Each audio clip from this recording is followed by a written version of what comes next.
Muchas gracias por estar aquí esta tarde, una vez más, a los habituales. Hablar de Jack London permite simplemente el hecho de que... ¿Por qué? Pues bueno, pues porque hace 150 años que nació y porque es uno de los autores de la literatura universal más leídos.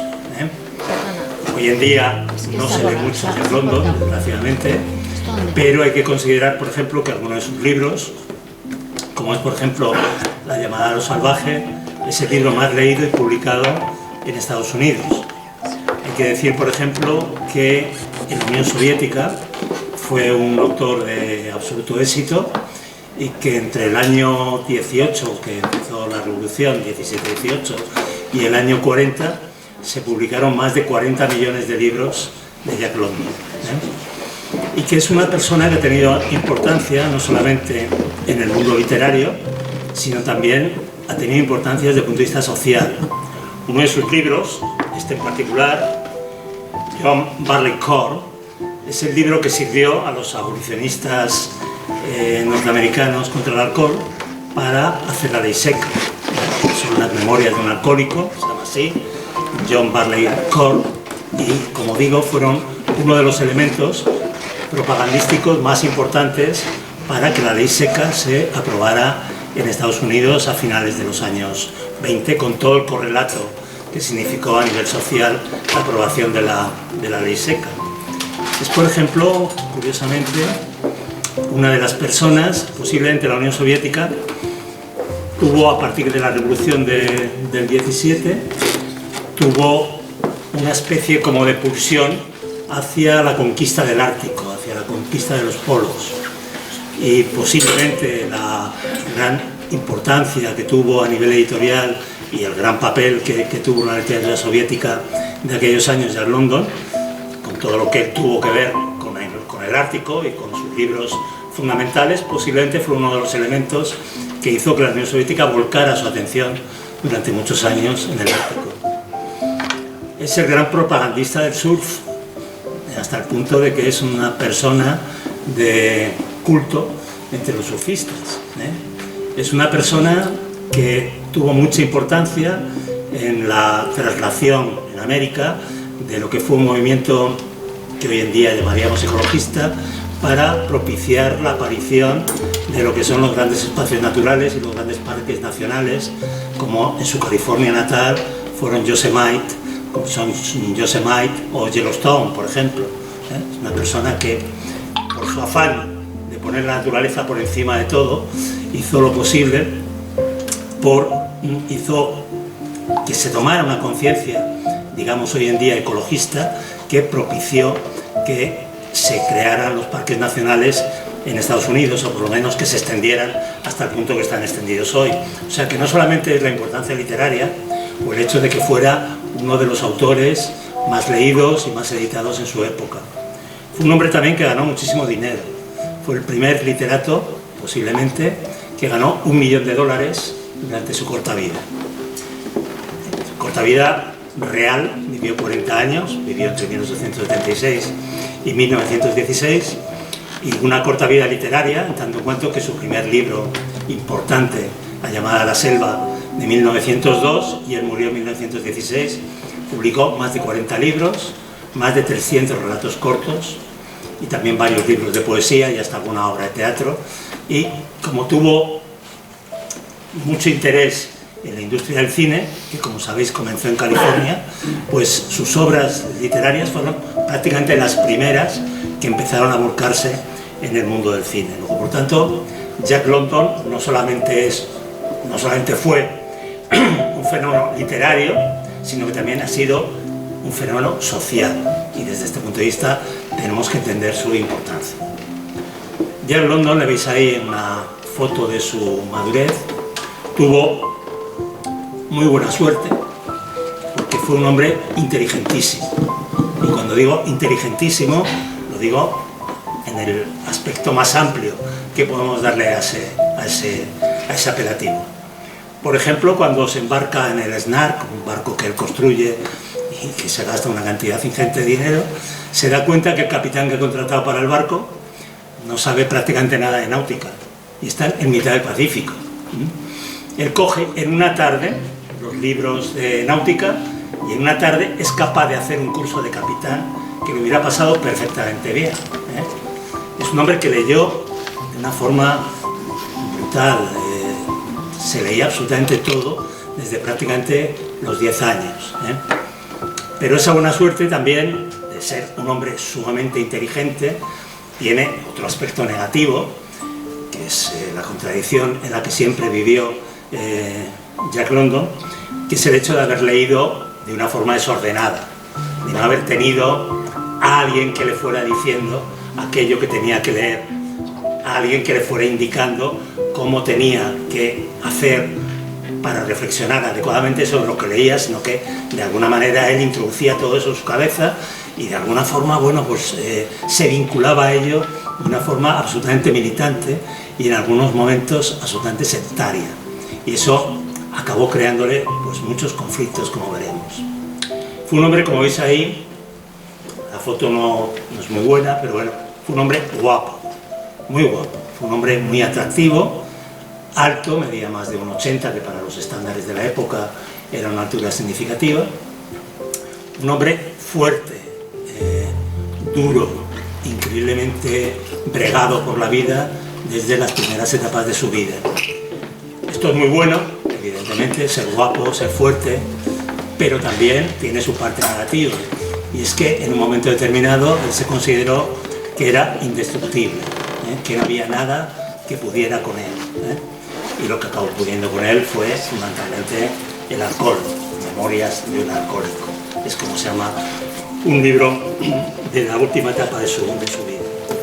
Luego, por tanto, bien, tener un cuerpo maravilloso, el ser fuerte, el ser un boxeador potente, el tener todas las capacidades físicas e intelectuales que se os pueda ocurrir, pero también tiene esa otra vertiente, es un narcisismo que le llevó a considerar que era indestructible y que por lo tanto nada podría acabar con él.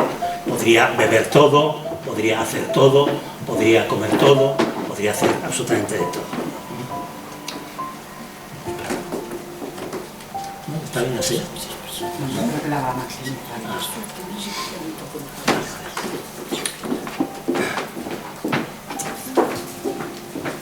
Este es un aspecto, es una frase de George Benasou: cuando leas una biografía, ten presente que la verdad nunca es publicada. Esto es lo que me pasa un poco con los personajes que intento presentar. Yo, como sabéis, soy psiquiatra y me ha gustado mucho la psiquiatría forense, y creo que en psiquiatría forense lo que hay que hacer fundamentalmente es ser un poco siempre el abogado del diablo. Nunca te fíes de lo que te cuentan, busca siempre cosas que están escondidas. En Jack London yo creo que esto se produce con una gran fiabilidad, en el sentido de que era un hombre fundamentalmente contradictorio. Hay un prócer nacional que dice que cabalgando contradicciones, me imagino que sabéis todos quién es, ¿no? Evidentemente, bueno, pues Jack London fue un hombre que estuvo toda su vida cabalgando contradicciones. Por ejemplo, por esa forma que he dicho de educarse, de una forma totalmente autodidacta, sin ninguna rigidez, pero tampoco sin ningún tipo de planteamiento académico que le permitiera conocer el haz y el en vez de las cosas, fue socialista. Toda su vida fue socialista y se declaró como tal. De hecho, acababa sus cartas diciendo "por la revolución". Hasta el año 16, que dejó el Partido Socialista Americano, él era socialista y presumía de ser socialista, y fue un propagandista socialista muy significativo en Estados Unidos. Pero, por otra parte, era un terrible darwinista. La ley del más fuerte es la ley que vale. Era un hombre absolutamente individualista. No creía en las masas, creía en el individuo, que es capaz de hacer algo que es absolutamente heroico, lo cual se contradice completamente con lo que es un criterio, digamos, socialista. Se decía feminista, pero dejó a su primera mujer, muy posiblemente porque tuvo 2 hijas con ella. No le dio ningún hijo varón, y él lo que quería era tener 7 varones, anglosajones y fuertes como él. Era un hombre, como digo, darwinista, y que creía en la prevalencia del hombre blanco. no del hombre blanco normal y corriente, sino del hombre blanco anglosajón, siguiendo a Rudyard Kipling, aquello de la carga del hombre blanco que tiene que soportar todo el peso de la civilización como si fuera un atlas y llevar a las civilizaciones, vamos, a las culturas indígenas a la verdad y a la prosperidad, pero que tiene que ser el hombre blanco. Esto lo seguía a pies juntillas Jack London, lo cual lógicamente, bueno, se pelea de una manera total y absoluta con un criterio de ser socialista, Como digo, se decía feminista y en cierto sentido lo era, pero como comento, no soportó tener dos hijas, y bueno, pues abandonó a su mujer y tuvo un trato muy displicente y muy lejano con sus hijas. Se declaró feminista, sufragio universal para las mujeres, pero a su mujer, su segunda mujer, a Charmaine, no la dejó tener una cuenta corriente a su nombre, a pesar de que era una mujer bastante independiente y bastante libre, con lo cual cabalgó demasiadas contradicciones, y esto es algo que, bueno, pues también era un personaje de la época, tampoco le podemos exigir que saliera del contexto intelectual y cultural en el cual estaba. Como sabéis, siempre me gusta hacer un poco del contexto del personaje, el contexto histórico y literario. Jack London vivió en la época que Mark Twain dijo muy bien, calificó muy bien, como la edad chapada en oro, porque se dice que después de la Guerra Civil Americana, acaba, como sabéis, en el año 1866, aparece lo que se llama en América la Edad de Oro. Mark Twain, que al igual que le pasa a Jack London, es considerado un autor casi de aventuras juveniles. Jack London se considera hoy en día, lo que se lee fundamentalmente de él, la llamada a lo salvaje, y los cuentos que tienen que ver fundamentalmente con el Ártico, con los perros, con los lobos, etc. Pues Mark Twain le pasa un poco lo mismo, ¿no? Príncipe y Bendigo, un yankee en la corte del rey Arturo, Huckleberry Finn, Tom Sawyer. Nosotros consideramos que Mark Twain casi es un escritor, pero no, era un satírico feroz, y en cada una de sus obras es tremendamente satírico con la sociedad, esa sociedad de oro, y lo llama así, la edad chapada en oro. O sea, una edad falsa, una edad de un crecimiento económico absolutamente brutal, de una serie de avances tecnológicos impresionantes, pero que rascabas un poco y lo que aparecía era el latón, no aparecía el oro, que se decía, una etapa absolutamente corrupta. La etapa en la que él vive, pues veis que es la etapa en que aparece la luz eléctrica generalizada, el tranvía eléctrico, el teléfono, la radio, el cine, el automóvil, el avión, los rascacielos, una etapa, bueno, nosotros ahora, como vamos tan deprisa, no nos damos cuenta de lo que pudo significar que en 1876, cuando él nace, la mayor parte de la gente fuera en burro, a caballo o en mula, y que cuando él murió en 1916, pues ya había aviones. No nos damos cuenta realmente de la velocidad que eso pudo significar, ¿no? Estados Unidos, cuando él nace, tiene aproximadamente un poco más de 40 millones de habitantes, y en 1900 tiene 80 millones de habitantes, de los cuales 27 millones de habitantes son emigrantes en el último tercio de siglo. Esto tiene dos consecuencias. Por una parte, claro, un engrandecimiento demográfico de Estados Unidos impresionante, pero por otra parte, desde el punto de vista de lo que era el capitalismo, que era el sistema, un capitalismo voraz y atroz, el sistema de Estados Unidos, cuando él nace, cuando él desarrolla su vida, 27 millones de migrantes, ¿esto qué significa? Que puedes pagar sueldos absolutamente miserables, con lo cual la acumulación de capital fue absolutamente brutal en aquellos años, ¿no? En 1869 se cierra el ferrocarril que va desde Nueva York hasta San Francisco. En 1840, fijaros, era Estados Unidos la quinta potencia industrial, y en solamente 54 años, en 1894, pasa a ser la primera potencia industrial, multiplicando por 7 su producción de 1860. Ese es el Estados Unidos, donde él nace y donde él se desarrolla como persona. Pero yo cuando veo estas cifras me pregunto, en 1898, cuando Estados Unidos nos declara la guerra por Cuba, por Filipinas, etc., España era tenía 22, 23 millones de habitantes, y si uno lee los periódicos de la época, parecía que los íbamos a arrasar, los íbamos a ganar, pero de calle. 100 millones de habitantes y siendo ya la primera potencia mundial. Y sin embargo, bueno, pues el chauvinismo hispano, en fin, eran unos matados y nos los íbamos a acabar con ello, ¿no? En la propia California, él nace enfrente de San Francisco, hay una pequeña ciudad que se llama Oakland. En 1848, California, después de una guerra desgraciada de México, California se la habíamos dejado el Imperio Español a los mexicanos en la independencia, pues California, Nuevo México, Colorado, anteriormente Texas, habían pasado a ser ya de Estados Unidos. Enfrente de San Francisco hay un pequeño rancho que se llama Oakland. Cuando estábamos los españoles se llamaba El Robledal, que es lo que significa Oakland. Pero la inmersión lingüística en inglés ha hecho que se llame Oakland, que es como lo conocemos, porque además es donde está la Universidad de Stanford, y por eso es mundialmente conocida Oakland, ¿no? Él nació en Oakland.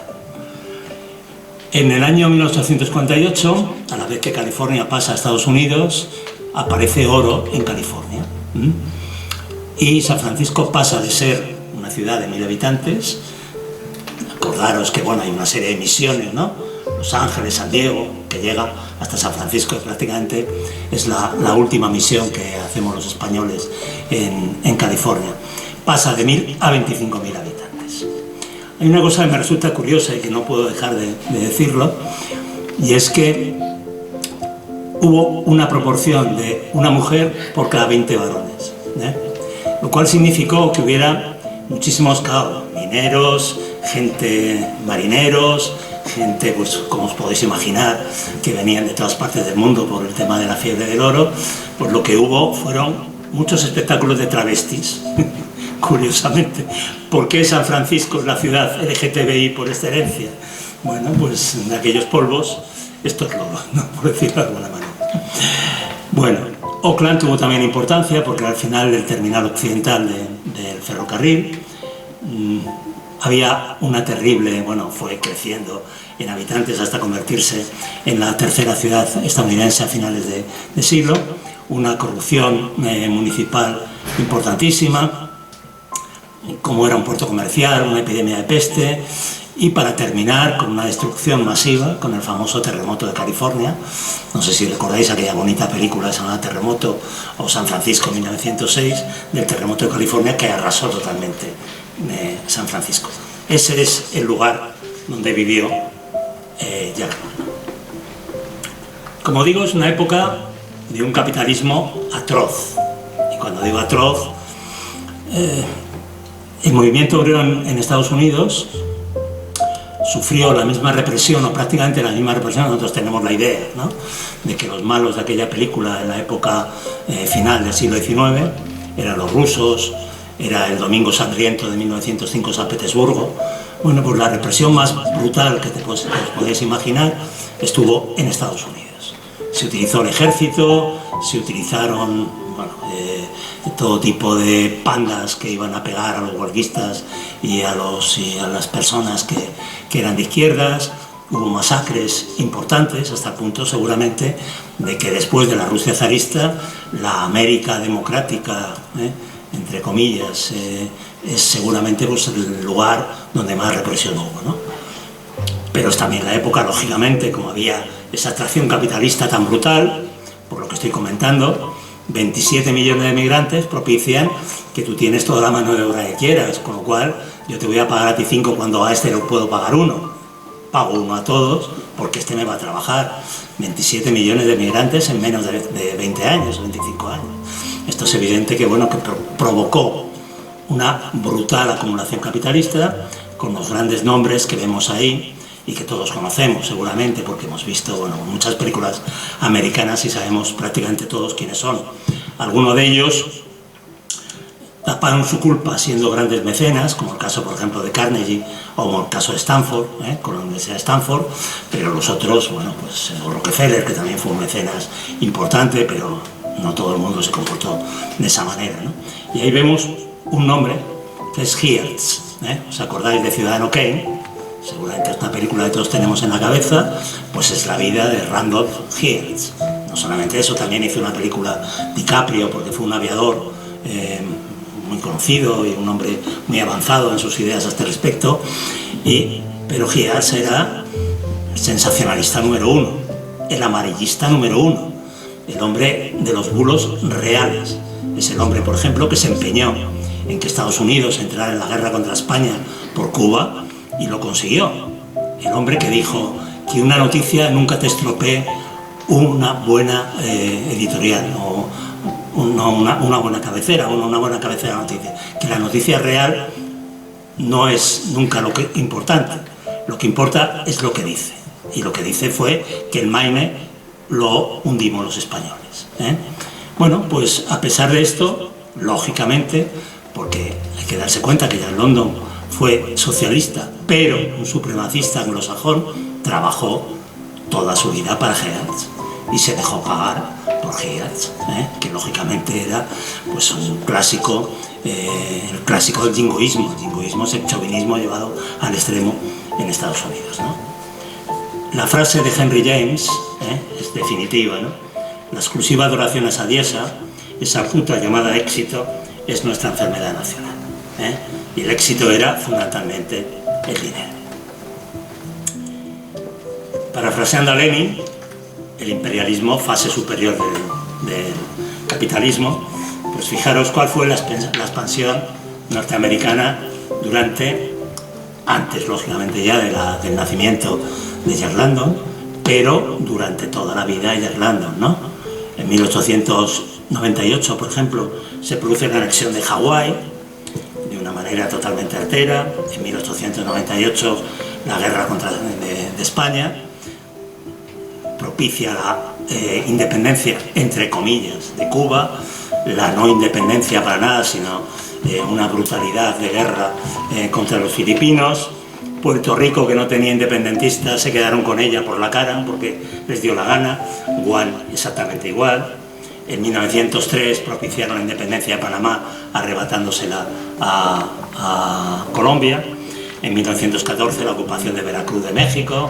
En fin, todos los desmanes que conocemos de lo que significa la política Monroe de América para los americanos, pero no para todos los americanos, desde el Cabo de Hornos hasta el estrecho de Bering, sino para los americanos de Estados Unidos. Ese fue el caldo de cultivo donde creció Jack London y de cuyos elementos doctrinales Jack London, pues como comento, ¿no? Socialista, pero supremacista blanco, supremacista anglosajón. Los anglosajones tenemos que dominar el mundo, está bien que lo hagamos así. Ninguna crítica con respecto, por ejemplo, a la guerra de España, ninguna crítica a la brutal represión que hubo en Filipinas, ninguna crítica a nada durante toda su vida, Esta es una de las grandes contradicciones que yo encuentro en una persona como él. ¿Dónde bebe desde el punto de vista literario Jack London?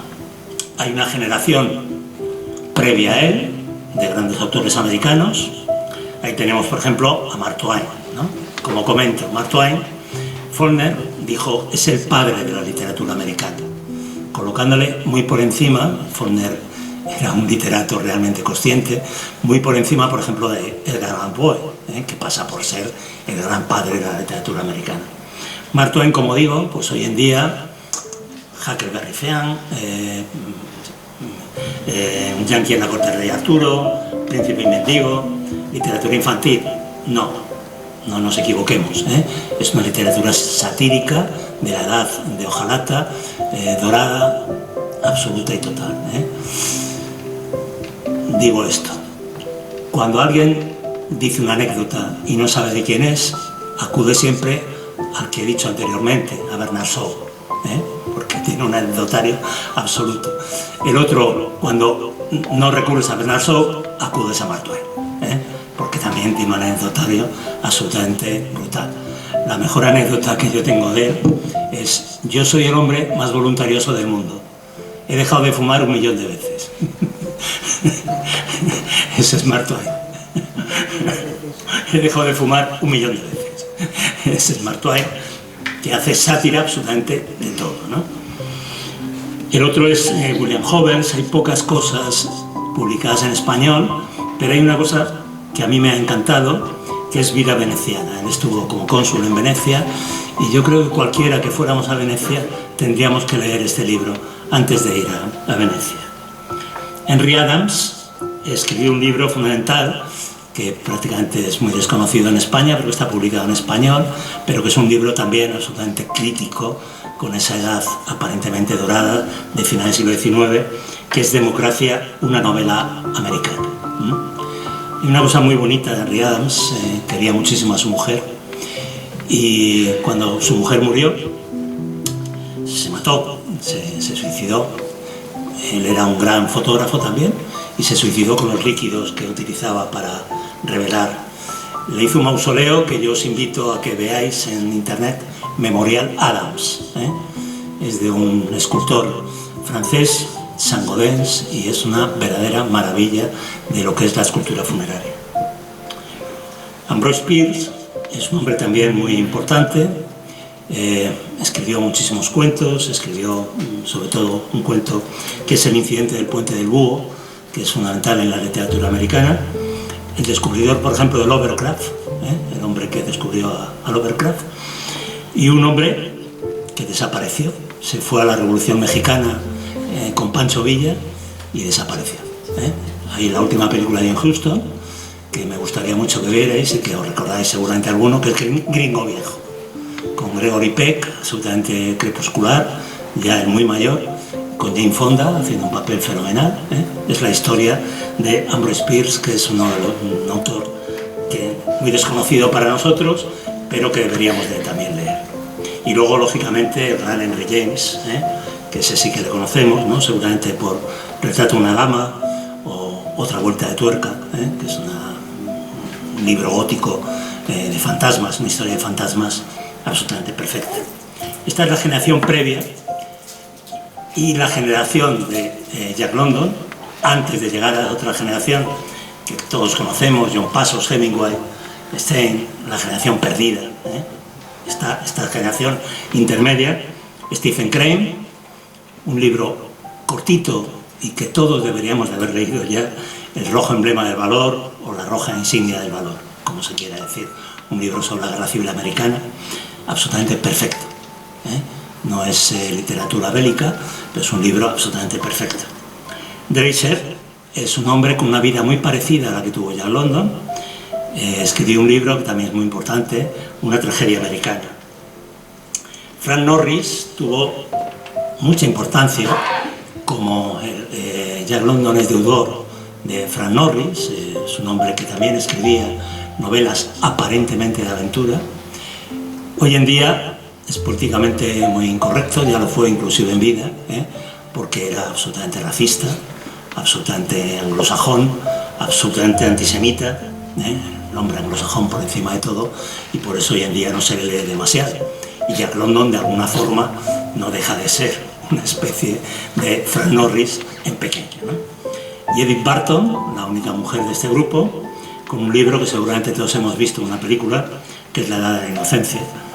Seguramente la hemos visto, os acordáis seguramente casi todos, ¿no? de esa maravillosa película, ¿no?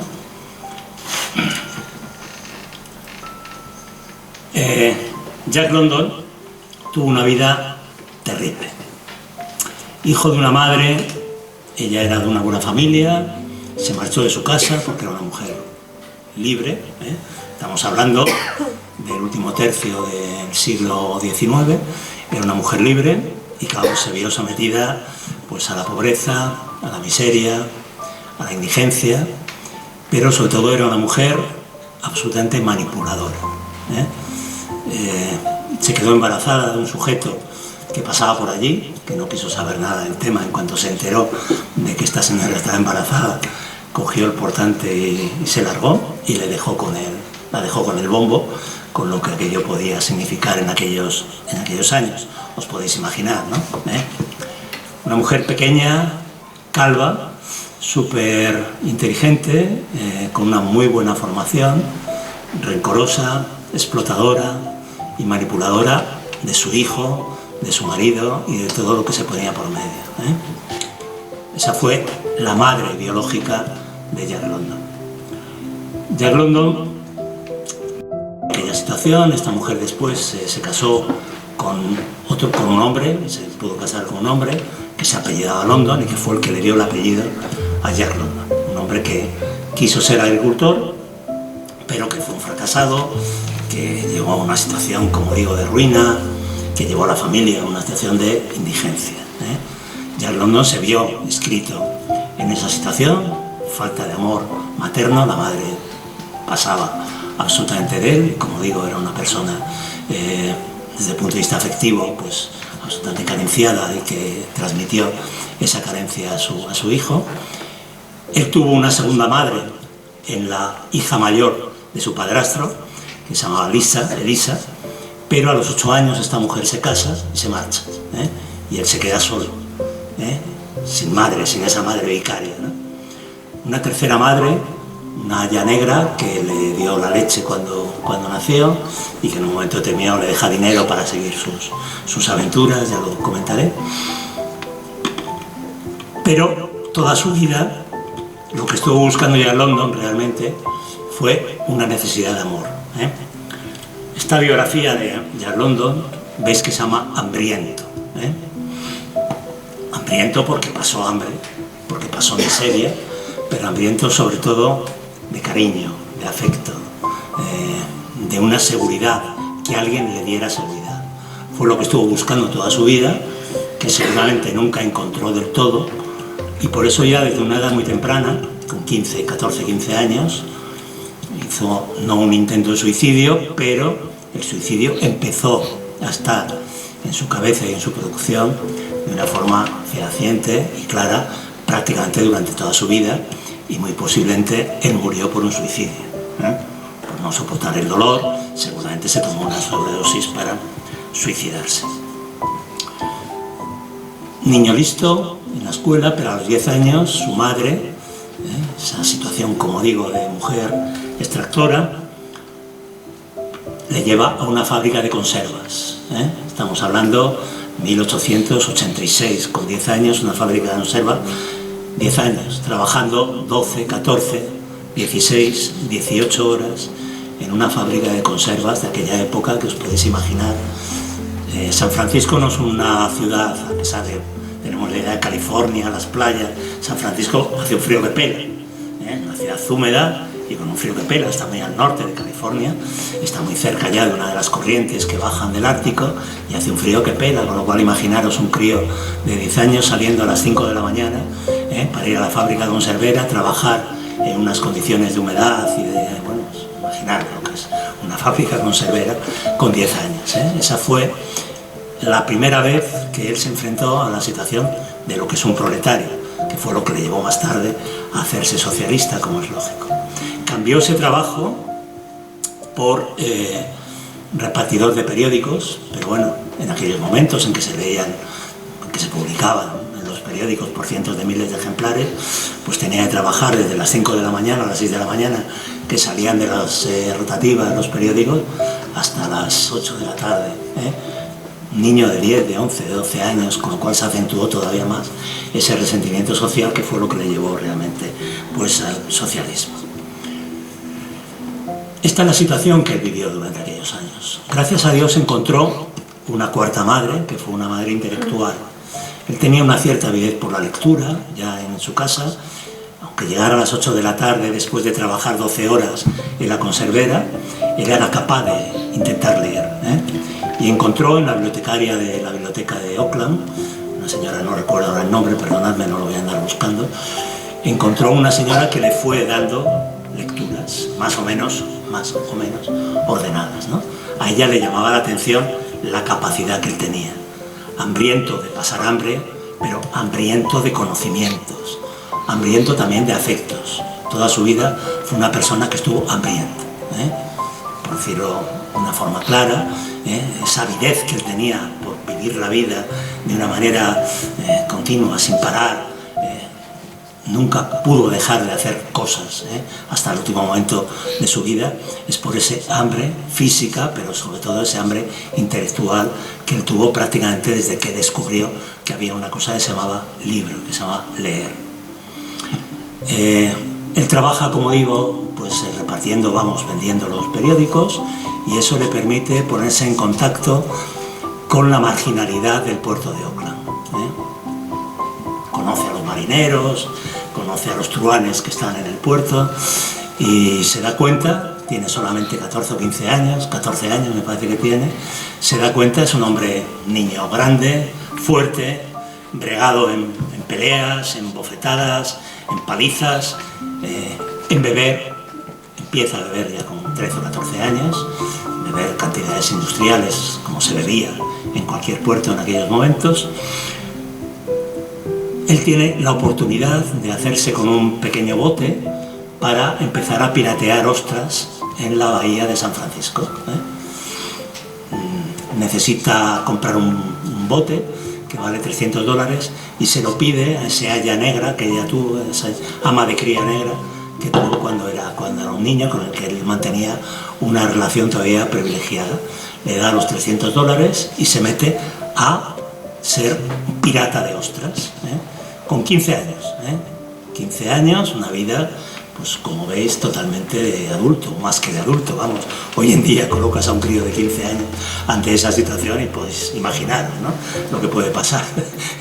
Sería absolutamente grotesco solamente pensar, pasar del TikTok a ser un ostrero, a tenerte que estar peleando con los chinos, porque también ellos robaban ostras, a tenerte que estar peleando con los griegos, porque ellos también robaban ostras, pelearte con la patrulla pesquera, que también te perseguía porque eras un contrabandista de ostras, y llegar al puerto a las 8 de la tarde y ponerte a beber hasta caerte totalmente en un coma etílico. Esa fue la vida de donde aprendió Jack London esta situación, ¿no? Se mete en un follón y se mete en la patrulla pesquera, o sea, pasa de ser un contrabandista de ostras a meterse justamente del lado aparentemente de la ley, porque era una ley muy curiosa. Él escribe una serie de cuentos que se llama Cuentos de la patrulla pesquera, y ahí ves cómo era una patrulla pesquera que unas veces estaba con la ley y otras veces estaba con la más absoluta de las corrupciones. Pero daros cuenta dónde se va forjando el carácter de Jack London, ¿no? Con 15 o 16 años es cuando él tiene una experiencia. Se cae del bote y las corrientes que hay en la bahía de San Francisco. Acordaros que en la bahía de San Francisco está la célebre isla de Alcatraz, y que nadie se podía escapar de la isla de Alcatraz porque hay unas corrientes tan fuertes que te llevan al Pacífico y te matan. Y de hecho, bueno, acordaos de aquella película tan buena de Clint Eastwood, ¿no?, de la fuga de Alcatraz, que seguramente todos recordaremos, ¿no? El problema eran las corrientes que hay en la bahía de San Francisco. Él se cae de un bote y, bueno, en un momento determinado, pues deja de pelear y se deja llevar, pero se deja llevar con satisfacción, se deja llevar con un vértigo suicida que le acompañará toda su vida, y que reflejará, por ejemplo, en su novela, porque todas sus novelas, todos sus libros, todos sus cuentos, todos son absolutamente autobiográficos. Hablan de él, hablan de su vida o de la gente que le rodea, o de la gente que en un momento determinado le ha rodeado, lógicamente con una carga de imaginación, pero todos sus libros, prácticamente todos ellos, son autobiográficos. Y en Barleycorn él habla de cómo en un momento determinado se cae al agua, pero en un momento determinado se deja llevar, y esa sensación de dejarse llevar es algo, como comento, que le acompañará prácticamente toda su vida. Con 16 años él se embarca en una goleta que va a cazar focas al estrecho de Bering. 16 años, joven, adolescente, guapo, marineros, no hay mujeres, no hay alcohol. Hubo una agresión sexual, él no lo cuenta, pero bueno, siempre cabe esa posibilidad, siempre cabe esa posibilidad. Una vida, lo de matar focas, significaba matar crías de focas, no focas grandes, sino crías de focas, porque había una avidez en Europa y en la costa este de Estados Unidos, porque las mujeres pudientes llevaran pieles de foca. Entonces había que matar focas bebés. Una matanza absoluta y total. Yo creo que todos hemos leído algún libro. Porrazo a la foca pequeña, la llevaban al barco, descuartizarla. Para un crío de 16 años es una buena escuela de educación, ¿no? Es un buen lugar para educarse en la agresividad, en la falta de contenido moral, en un barco, como os podéis imaginar, ¿no? Es así como se va conformando la educación de Jack London, y lo que explica por qué hay tanta violencia en sus libros, por qué hay una violencia tan descarnada, por qué hay una naturaleza tan abrumadora, pues porque lógicamente en el estrecho de Bering no es precisamente una calma chicha la que se vive, o en el mar Pacífico al lado del Japón. De hecho, el primer cuento que él publica y por el cual le pagan una cantidad irrisoria, $25, se llama así, ¿no? Tornado en las costas del mar del Japón, porque siempre la naturaleza tendrá un papel absoluto en lo que son sus libros. Es ahí donde se forjan las características de su personalidad. Vuelve a California después de esto de la goleta del Sutherland. La madre, como digo, es una persona absolutamente extractora. Le lleva a trabajar en una fábrica de yute, una cosa terrible. Y se sabe también cuántas horas, una proletarización absoluta, por 4 perras, una situación tremenda. Le engañan en otra fábrica donde va a trabajar para palear carbón. Le dicen, sí, te vamos a contratar y vas a llegar a ser ingeniero de electricidad, porque es la compañía de electricidad. Y luego se entera, al cabo de poco tiempo, que está haciendo el trabajo de 2 hombres, que los han despedido a los 2, y que le pagan la mitad que le pagaban a los 2. Entonces, bueno, eso es lo que le lleva nuevamente a acentuar ese criterio, como digo, de resentimiento, de proletarización, que le lleva, pues, lógicamente, pues, a ser socialista, porque no puede soportar la injusticia y no puede soportar la explotación. Hay un momento determinado, 1893, no ha cumplido ni siquiera 20 años, hay una gran crisis económica en Estados Unidos, sobre todo en la costa oeste, y de pronto hay un fulano, una especie de profeta, que se le ocurre hacer una marcha de trabajadores a Washington para protestar por las condiciones en que viven los trabajadores. Esto lo hemos visto también aquí, ¿no? Una marcha de mineros que iban a Madrid, ¿no? Una película que hizo Resines, me parece, si no recuerdo mal, no recuerdo. Pues una cosa parecida. Bueno, vagabundo por Estados Unidos, recordamos esas películas de vagabundos, ¿no? Te metes en los trenes, vas debajo de los trenes, cogido de los bogies, que si te desprendes por lo que sea, si te quedas dormido, pasa cualquier cosa, el tren te pasa por encima. Acaba detenido por vagabundeo, una cárcel en Buffalo, en el estado de Nueva York, pasa un mes en la cárcel, no llega a 18 años, jovencito, guapo, en una cárcel. ¿Qué pasó? No lo sabemos, pero desde luego nada bueno seguramente sucedió, pero todavía se acentúa más su lucha contra la injusticia. Vuelve de nuevo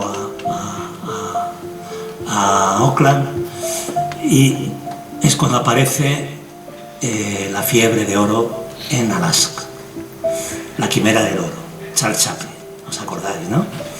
Seguramente todos tenemos en la cabeza lo que significó la quimera, lo que significó el oro y el descubrimiento del oro en Alaska.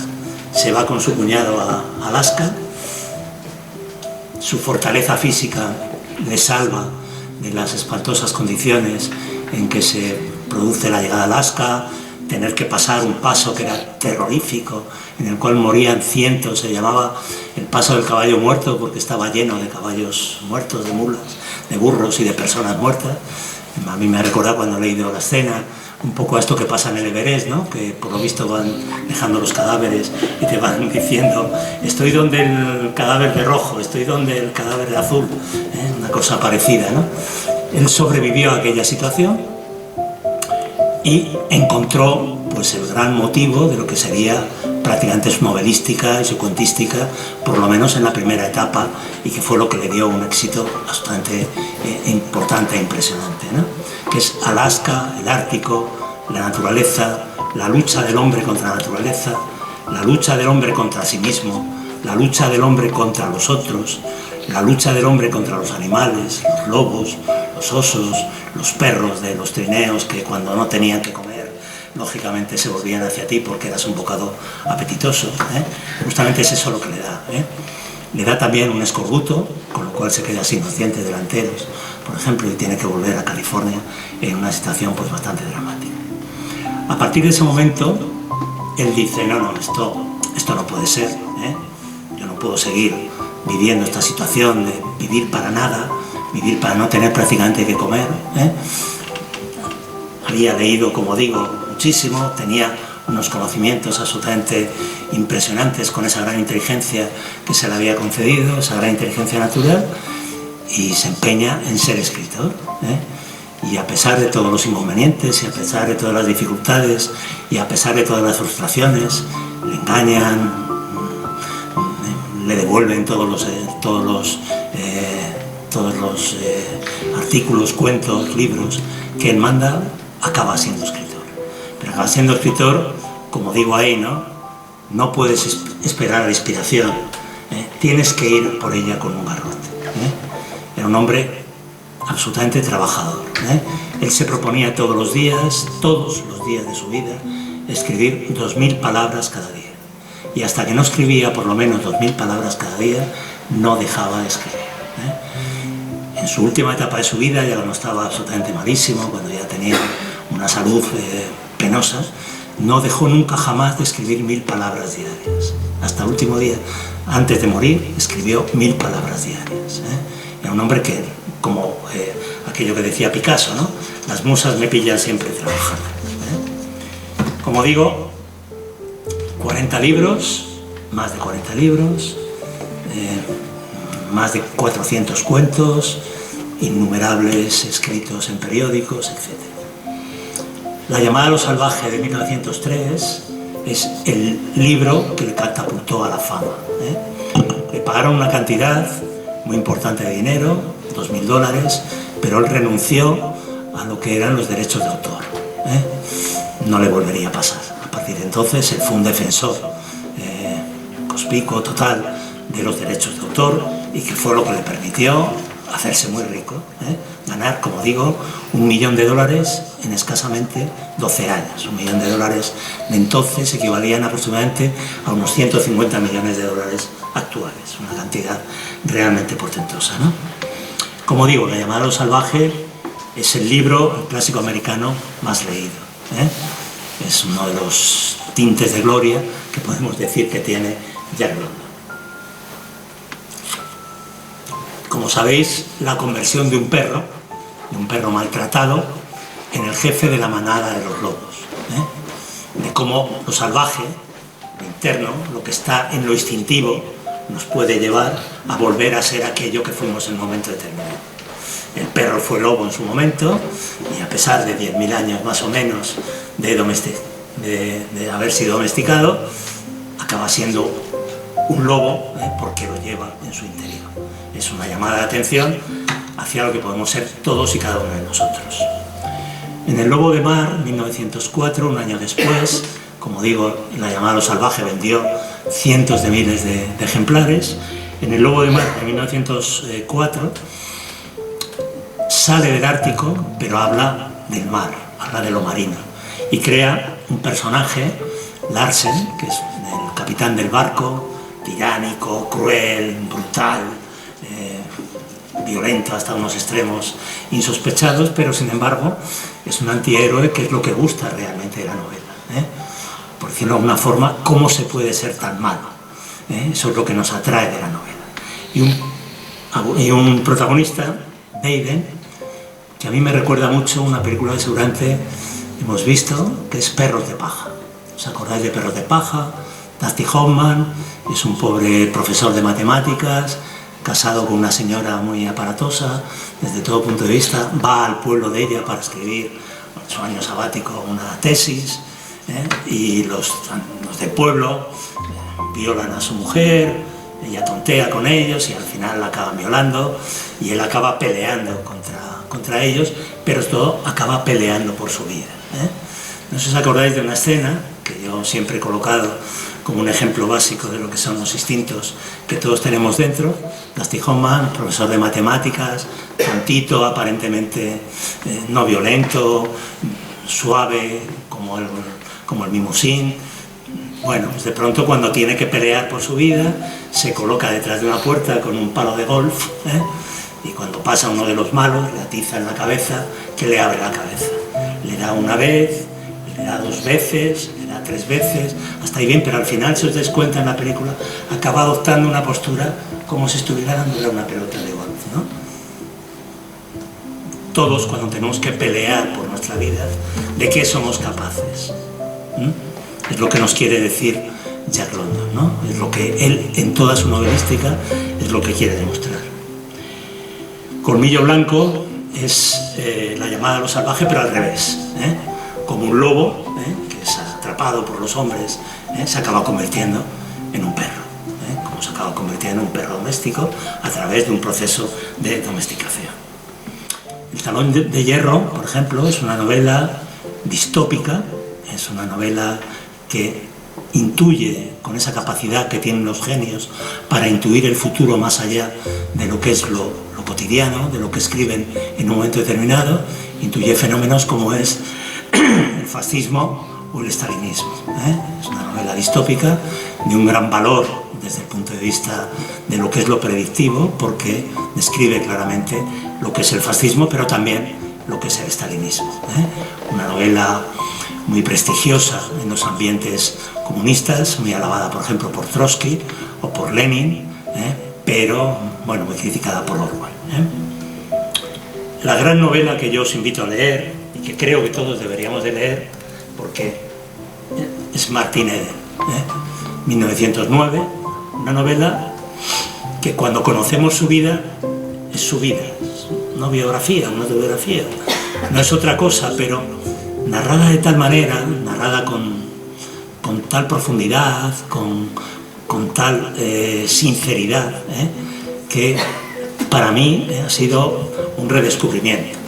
Yo la leí cuando tenía 18, 19 años, prácticamente, bueno, pues la tenía ahí, sabía que la había leído, pero cuando la he vuelto a releer, pues me ha parecido una novela que hay que leer casi obligatoriamente. Acaba mal, ya lo digo, no es un spoiler, acaba mal, acaba con un suicidio, con el suicidio de Martin Eden. Un suicidio que convenció a los existencialistas hasta el punto de hacer de Jack London un existencialista, en tanto en cuanto triunfa, después de mucho rechazo, triunfa con sus libros, el personaje de Martin Eden, rechaza a la mujer que la había dejado porque no triunfaba, y que cuando empieza a triunfar viene a decirle, oye, que yo estoy aquí. Es el éxito absoluto, ha conseguido su objetivo, gana dinero, se le abren todas las puertas de la gran sociedad cultural y económica de San Francisco, pero él se acaba suicidando. ¿Por qué? El vacío existencial. Me he quedado vacío, no tengo nada que hacer, me voy deslizando al mar y me suicido. Martin Eden, que para mí es la mejor novela, y bueno, y para los críticos habitualmente, es la mejor novela de Martin Eden, de Jack London, y que creo que todos tenemos que leer, no tuvo una buena acogida. ¿Por qué? Porque tiene un final trágico. El prota se muere. Y Estados Unidos, eso de que los protagonistas, de que no haya un final feliz, esto no puede ser, ¿no? Él entonces estaba todavía en el Partido Socialista, y los socialistas le criticaron duramente porque los socialistas no se suicidan. Los socialistas son optimistas, están por pelear por el futuro, tienen que pelear por el futuro mejor de la humanidad. Un socialista no se puede suicidar, caramba. Hasta desde ese punto de vista fue criticado. La crítica le puso muy bien, pero los lectores la abandonaron. Estaba acostumbrado a tiradas de 300.000, 400.000 ejemplares, vendió 40.000. Bueno, quien pudiera vender 40.000, ¿no? Vendió 40.000. Bueno, ¿qué hizo? Jack London, curiosamente, quería escribir, pero lo que quería a través de la escritura era tener dinero, era ganar dinero, era ganar prestigio, pero todo tener dinero para salir de la hambruna, para salir de la pobreza, para no ser nunca más un hombre pobre. Luego, por lo tanto, tenía una máxima: yo escribo, y si sale bien, lo publico. Yo escribo, escribo y escribo, y si sale mal, publico. Bueno, llegó un momento determinado en que le daba lo mismo, y entonces, al año siguiente, escribe una novela que es Aurora Salvaje, donde justamente hace todo lo contrario. Vuelve otra vez al Ártico, su personaje principal, que es una especie de Jack London, en su máxima expresión, en el Ártico. Toda la primera parte es el Ártico, Jack London en estado puro, sale de allí y se va a San Francisco y se convierte en un tiburón de las finanzas, que es lo que esperamos de un personaje de Jack London, de un protagonista de Jack London. Pero al final hace un giro dramático, romántico, se enamora de una mujer, hace un giro romántico y se transforma pues, en una especie como de corderico, con lo cual, claro, hay un final feliz, porque él comprende que si sigue por donde le pide la expresión de lo que él quisiera, que lo hace en Martin Eden, caramba, va a fracasar, y por lo tanto lo que hace es poner un final feliz y vuelve a ser una persona que tiene 300.000 ejemplares en venta. La peste escarlata, acordaros de un cuento de Edgar Allan Poe también sobre la muerte escarlata, ¿no? Bueno, pues nos profetiza qué puede pasar con una sociedad. En el año 1918-1919 apareció la gran gripe, que es mal llamada española. Más de 50 millones de personas murieron de aquella peste, y en 2021 que apareció el COVID, ¿no? Nos coloca ante qué sucede en una sociedad, la peste escarlata, en una sociedad que se ve acuciada por la presencia de una pandemia, por la presencia de una epidemia que es mortal para una parte significativa de la humanidad, y las contradicciones y cómo se lucha por la vida en una situación como esa. Como digo, él tuvo en el Talón de Hierro y en la peste escarlata, bueno, pues tuvo claramente unas premoniciones que se han cumplido en nuestro tiempo, ¿no? A partir de Martin Eden, de 1909, él empieza ya a tener problemas de salud. Previamente ya los había tenido, problemas de salud muy serios. ¿Por qué? Bebía como un cosaco. Él escribe un libro de El alcohólico, de Barleycorn, que es, como en Estados Unidos, Barleycorn es el sinónimo del alcohol. Mi madre utilizaba una palabra que hoy en día prácticamente no se utiliza, que es a ese le gusta más el morapio.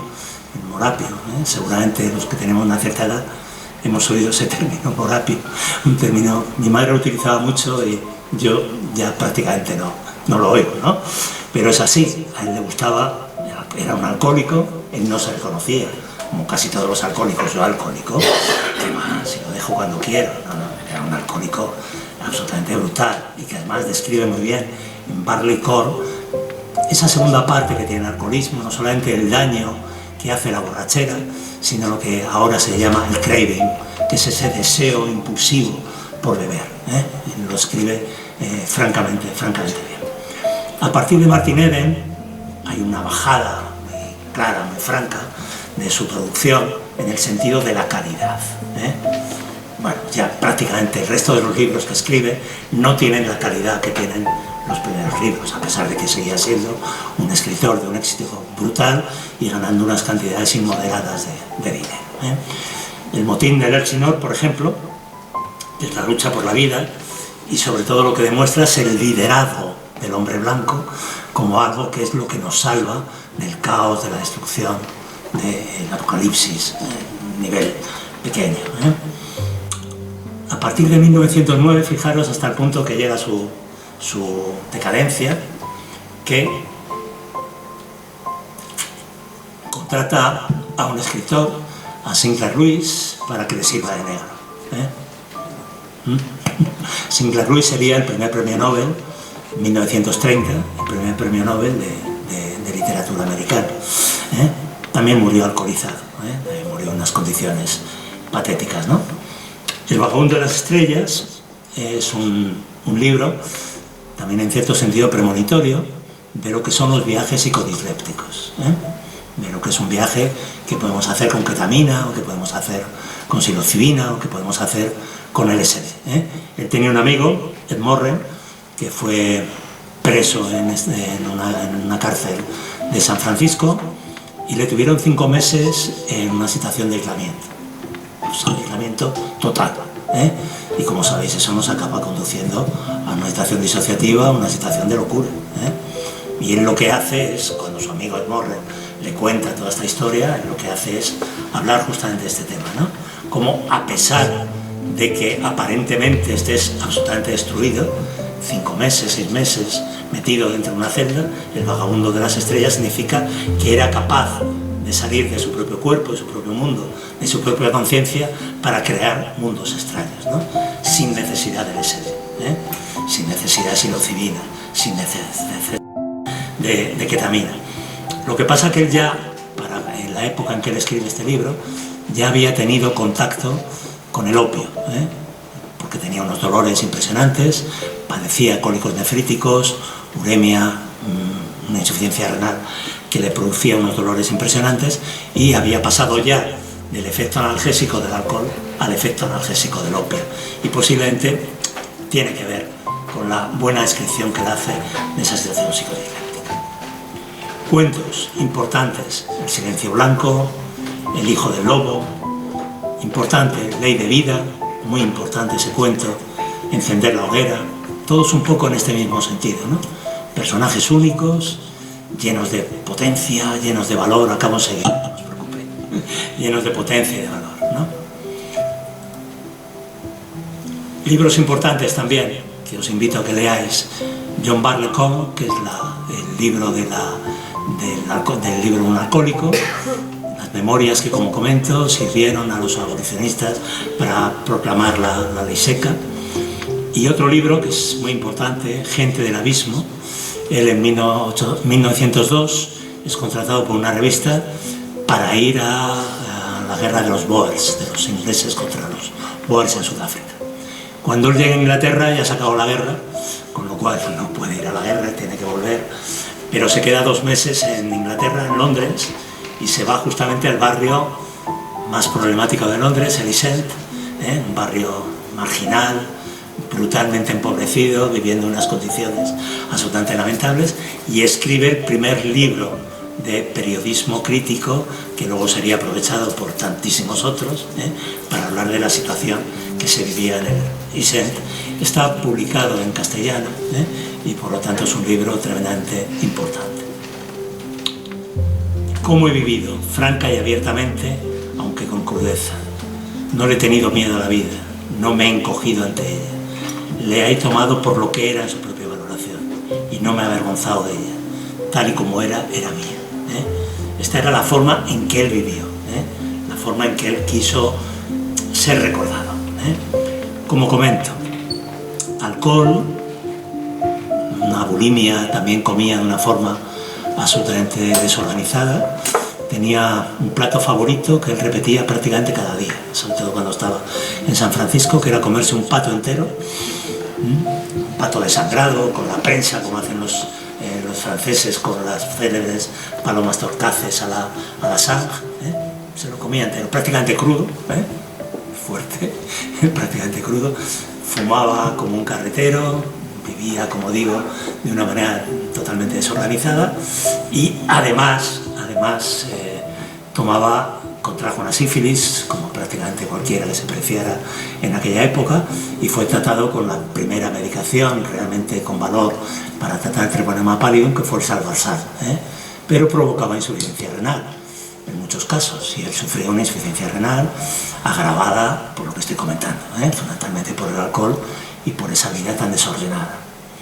Hambriento hasta cuando no pasaba hambre, porque en una de sus excursiones con el barco, con el famoso Snark, sufrió una pelagra, que es una vitaminosis, una enfermedad de la que habló un médico español, Gaspar Salas, cuando estuvo en Asturias. Era soriano, pero vivió en Asturias, y los paisanos de Asturias, como solo comían maíz, acababan teniendo una vitaminosis, que es la pelagra, la acabó sufriendo una pelagra, o sea que no se libró prácticamente de nada. Él se compró un rancho en California, cerca de Oakland, desde la cual veía toda la bahía de San Francisco, y fue ahí donde quiso hacer una explotación agrícola ejemplar. Bueno, como era un manirroto, lo único que hizo fue arruinarse.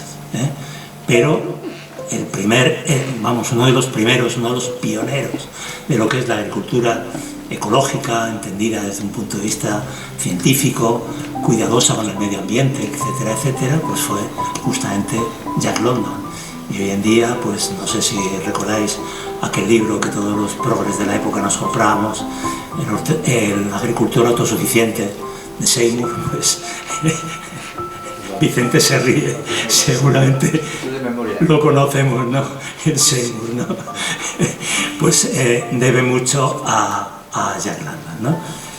La casa donde él vivió, en su acumulación de mala suerte, él se gastó un dineral, vamos, todo lo que era un manirroto, y siempre estuvo viviendo, a pesar de todo lo que ganaba.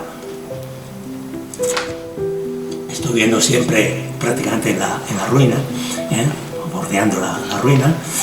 Se compró un rancho, lo fue ampliando, hizo una casa fantástica, y justamente el día antes prácticamente de inaugurarla, que iba a dar una gran fiesta, posiblemente alguien la quemó, con lo cual se quedó sin casa. Ahora es un sitio nacional, el sitio nacional de Jack London, y es donde está su tumba, que simplemente es, como veis, un pedazo de piedra. Ahí está con unos amigos suyos, en particular este que está con el gorro negro, una persona muy importante para él, que se llama Stirling, un poeta que se llama Stirling, y que tiene un poema, se llama el poema de la eternidad, sí, el poema de la eternidad, que pasa por ser el mejor poema en inglés o americano en Estados Unidos que se ha publicado.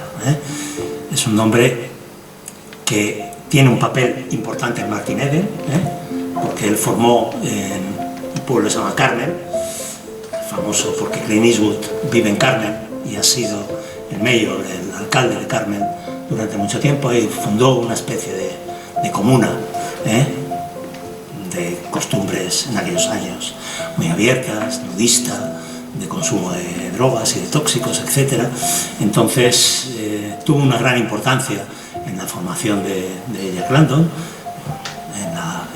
y le utiliza como un personaje capital, como una especie de Pigmalión en Martin Eden. Curiosamente, en Martin Eden, él dice que este personaje se suicida, y Stirling se suicidó. 20 años más tarde, 10 años más tarde de la muerte de Martin Eden, se suicidó. 8 años antes lo hizo su mujer, y un poco después lo hizo él, suicidándose con cianuro. Bueno, esto es un poco lo que quería a propósito del libro de Ironhill, El talón de hierro, lo que decía Orwell, ¿no? London pudo prever el fascismo porque él mismo poseía una vena fascista, o en cualquier caso un marcado pozo de brutalidad y una casi insuperable preferencia por los fuertes contra los débiles. Jack London, como digo, fue socialista, pero con todas esas contradicciones que he hablado. En 1916 él abandonó el Partido Socialista porque él quería la guerra mundial. La Primera Guerra Mundial empezó en 1914. Él al principio lo llevó muy mal porque lo entendió como una guerra civil entre sajones, los alemanes, y anglosajones, los ingleses. Y eso él lo vio como una especie de guerra civil. ¿Cómo es posible? Pero bueno, al final se hizo muy anglófilo y quería por todos los medios que Estados Unidos entrara en guerra. El Partido Socialista Americano, que se llamaba Partido Laborista, que tenía bastante más poder del que tiene ahora Sanders, por ejemplo, que sería un poco su epígono, no era totalmente aislacionista, no quería de ninguna manera participar en una guerra europea, y él dejó el Partido Socialista por esto, ¿no? Yo creo que él se hubiera visto encantado, se hubiera convertido en leninista en el año 17, porque Lenin encarnó aquello que justamente London quería. No son las masas las que tienen que llevar a la revolución porque son incapaces, no, un grupo de hombres escogidos, el partido, son los que tienen que hacer la revolución. Yo creo que Jack London se hubiera reflejado muy bien en lo que podía ser el Partido Comunista, el Partido Bolchevique, pero también se hubiera sentido muy contento seguramente con Hitler y con la preeminencia absoluta del hombre blanco sobre el resto de las razas, ¿no? Por eso Orwell hace una buena crítica de, a pesar de que, como digo ahí, ¿no? Pues le quería mucho a Anatole France, Lenin, Trotsky. Por ejemplo, hay una anécdota curiosa, como dice la Kuspaya, la mujer de Lenin, que 2 días antes de su muerte le leyó Amor a la vida, del cuento que os digo que me parece que es un cuento imprescindible de Jack London, y la importancia que tuvo Jack London en la publicación, en las ediciones que hubo en la Unión Soviética. Fue muy querido en la Unión Soviética. Cualquiera que haya visto una foto de Lenin en los últimos meses de su muerte, Lenin no estaba ni para escuchar Amor a la vida ni nada de nada, por lo cual a mí me parece una anécdota absolutamente fake. Pero yo creo que Jack London hubiera sido un ferviente leninista, pero también seguramente hubiera sido un ferviente hitleriano, mussoliniano, ¿no? Bueno, Jack London, 150 años de su muerte, un personaje realmente, bueno, como veis, con una gran cantidad de facetas, con una gran cantidad de contradicciones, pero con libros absolutamente básicos que yo creo que todos tendríamos que tener en mente. A mí me resultaría muy incómodo, de verdad, que después de todo el esfuerzo que he hecho, maravilloso esfuerzo, de leerme estos libros y alguno más. Pensé que tendría tiempo de poder leer algo de Jack London, pero ya veo que no. Que por lo menos no leyerais el Martin Eden. Está en la Biblioteca Pública de Huesca, muy asequible, un libro con una buena edición. Por favor, leedlo o releedlo porque es un libro absolutamente maravilloso.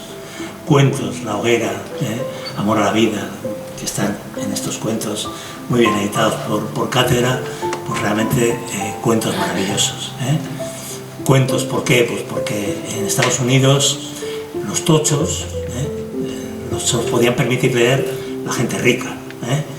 Guerra y Paz se la podía permitir un burgués. Los Miserables, 900 páginas, Nuestra Señora de París, se lo podía permitir un burgués. Un proletario leía un cuento.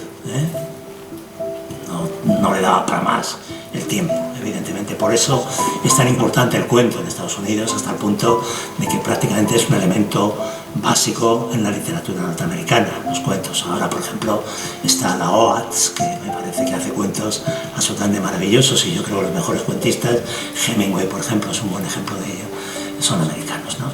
Por eso me gustaría, por favor, pudierais volver a leer a Jack London. Y bueno, pues muchas gracias.